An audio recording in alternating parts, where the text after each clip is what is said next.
been there before in Socceroos, but what's it like getting that call up? Where were you at the time? How exciting is that moment for you? Oh, look, it was. I was just at home with the little one, and obviously my wife there as well. Stoked. It's been, a while since I've been in camp, about 8 months. I'm pretty sure my son was born a week before my last camp, so it's been that amount of time. But obviously, it's a great amount of confidence getting called up, especially by the new coach. So I'm looking forward to it. So what is that moment like? I mean, are you surprised? Like, do you have any sense that it's coming, or is it just a call out of Usually there's a sense, the physios will let you know that they're monitoring you, and you need to make sure that you're in shape and keeping up to date and letting them know what's going on. But the actual, being known that you've made the squad comes a few days before we get the plane ticket to come into camp. So yeah, it's always an exciting time. But no, it was just a standard day. It's probably the way I like it.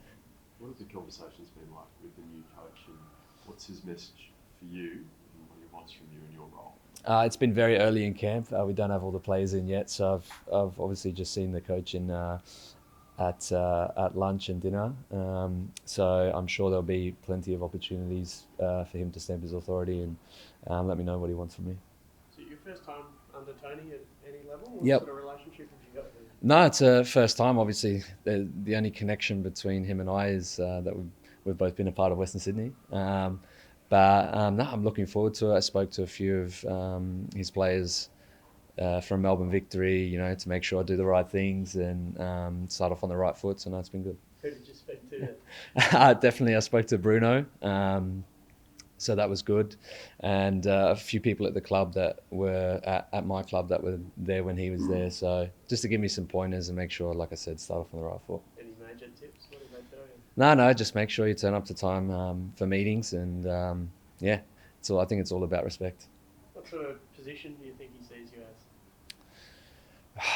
Honestly, it's not my biggest concern. I'm happy with game time regardless. I'm sort of that type of player. I could play, even though I'm playing as a striker, I play as a goalkeeper if it got me on the pitch. But no, however he sees fit for me to play, if I was to play, I'm happy to do a job. You got that versatility though. Does that play into your hands a bit, I guess? I think it helps, especially with the way the game's going now, to have a bit of versatility. But yeah, we'll see in the end. That's his plans.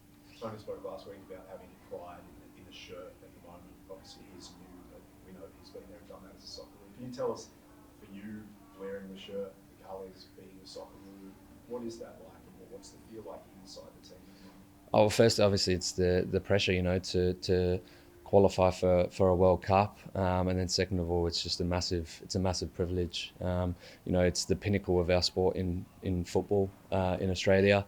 To play for the national team, which is, like I said, it's a privilege, but it's one that you can't take for granted because you're in one camp and then you're out for 18 months, or you just never know what's going to happen. So every time you come into camp, you need to make sure you put your best foot forward.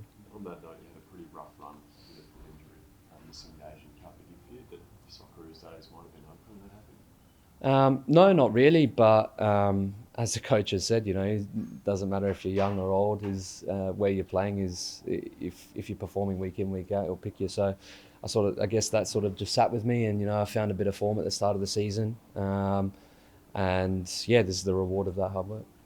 With that history of missing the Asian Cup, how big is the drive to get to a World Cup for you personally? Oh, it's not just an Asian Cup. It's I've missed out on I think 2 World Cups, an Asian Cup. So I've been a part of all the qualifiers leading up to big tournaments, but I've not played in a big tournament yet. So that's obviously a massive goal of mine to get there. How do you get there? Keep doing the things I'm doing week in, week out, stay consistent.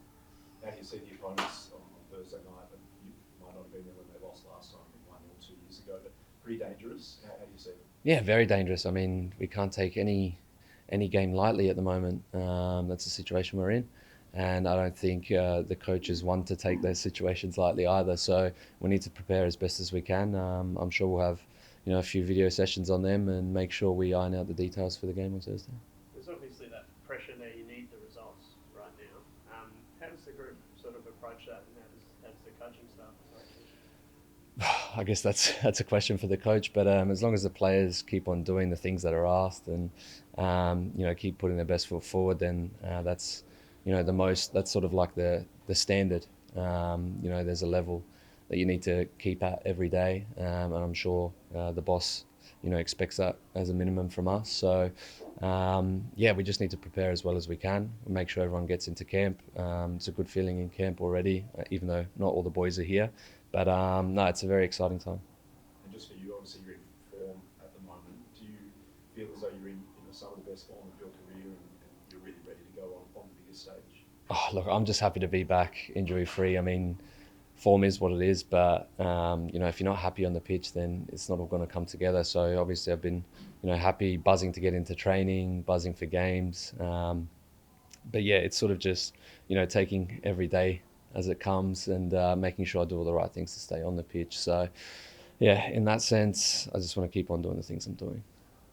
Brandon, last time we played at Melbourne Rectangular Stadium or Amy Park, you ran out. Any particular good memories from that? Yeah, scored a goal. So that was great. I think it was, my second goal for the Socceroos. So we had a good night that night. I can't remember the exact scoreline, but 7. There you go. I'm not sure if it'll be 7-0 this time round, different opponent, but we've shared good memories in Melbourne. I mean, how important is that crowd here as well? As it's the only time you played there for the Socceroos, Yeah. but you've obviously played here a fair bit in the A-League. What's an Amy Park or a Melbourne crowd like for an opposition, or one of the few times you played for a W behind you as well? Yeah, it's definitely hostile. I mean, Melbourne's known for supporting their teams. In terms of Melbourne Victory, Melbourne City, they've got some of the best fan bases there. But especially as a Socceroo, I've heard whispers already that it's sold out. If I'm correct, so I think that'll give us a bit of an edge, having the home crowd advantage, which will be great. But look, we can't let those factors come into the game. Obviously, that's the 12th man for us, but if we don't do what we do on the pitch, then the fans don't get behind us. So we need to make sure that we represent them as much as we do ourselves on Thursday night, which will be great.